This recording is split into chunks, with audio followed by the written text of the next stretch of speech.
भैया बहनों नमस्कार। कल हम सब ने सुलेख और सुलेख में स्वर के बारे में कि स्वर कैसे लिखेंगे, इसको हम लोगों ने ठीक प्रकार से समझा था। और आज हम सब व्यंजन जो वर्ण होते हैं उन व्यंजन वर्णों में सुलेख में उसकी बनावट कैसी होगी इसके बारे में समझेंगे।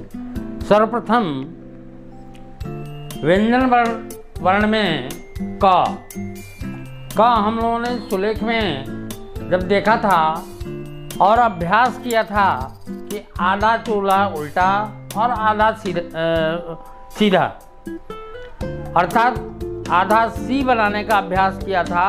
और वह अभ्यास अनवरत हम लोगों ने करते करते आज उसका उपयोग है, सीधी लाइन का उपयोग है, खड़ी पाई का उपयोग है और उस आधे चूल्हे का उपयोग है। इस प्रकार से क की बनावट जब हम करेंगे तो क को ऐसे गोले में खींचना, पड़ी लाइन देना और फिर इसके मुंह को इस तरह से आधे से जोड़ना और इस आवरण को अर्थात क को ढकते हुए इसका यह आवरण होना चाहिए। उसी प्रकार ख में यह बनावट जो ख की होती है, नीचे की रेखा इस दूसरी वाली अर्थात जहाँ वह बना रहता है वहाँ तक मिलती हुई होनी चाहिए।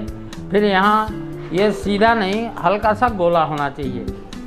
ग में यह ग की पहली वाली रेखा यह दूसरी वाली रेखा से छोटी होनी चाहिए और यह जो ग का गोला वाला भाग है, यह ग का गोला वाला भाग इससे हमेशा ऊपर रहेगा, तब ग का वास्तविक जो वर्ण है उसका सुलेख अच्छा होगा। उसी प्रकार से घ में यह आवरण और साथ साथ इसके जो घुमाव है, अर्थात इसको जैसे हम घुमा करके बनाते हैं तो यह घ हमारा इस प्रकार से बनेगा तब अच्छा है। अंगा में जहाँ ये घूम करके मोड़ आता है, नीचे की जो अंगा का रेखा है वह उस प्रकार से इसके सीधे में ही होना चाहिए, तब अंगा की बनावट होगी।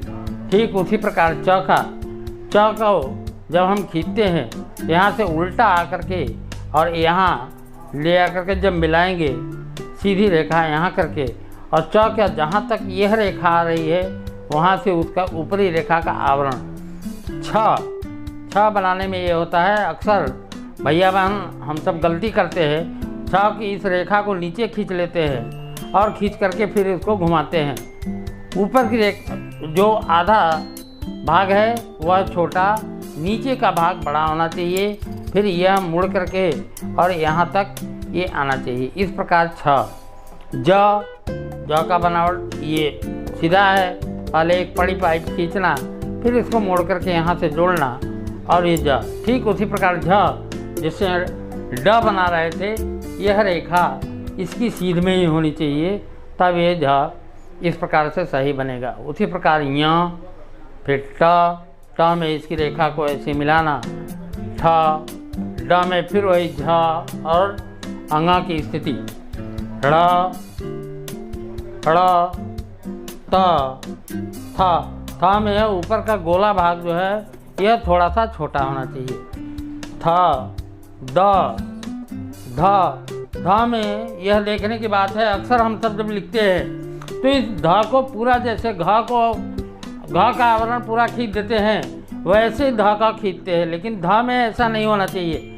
ध में यह बीच का भाग हल्का सा छूटा हुआ होता है, तब ध, और नहीं तो घ और ध ये दोनों एक तरह दिखाई देने लगता है, यह मूलभूत त्रुटि होती है। फिर उसी प्रकार न, फिर प, फ,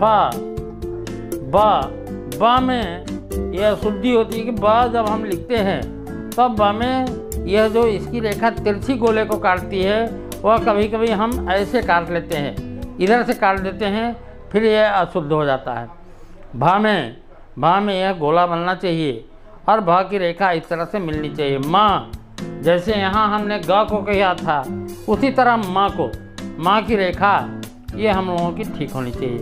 य, र, ल, व, श, ख, श, ह, छ, त्र, ज्ञ।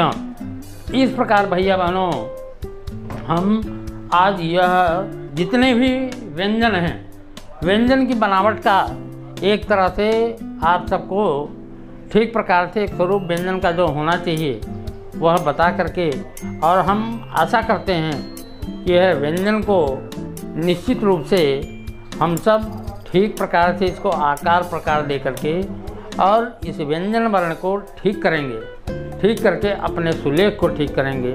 और सुलेख ठीक होने से जो हमारी, क्योंकि आकर्षण आपकी लिखावट से दूसरा वाला व्यक्ति देख करके निश्चित रूप से कहेगा कि बालक के अंदर या भैया बहनों के अंदर वो चीज़ है।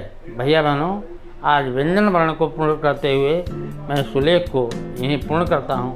आज के लिए केवल इतना ही। जय भारत, जय भारती।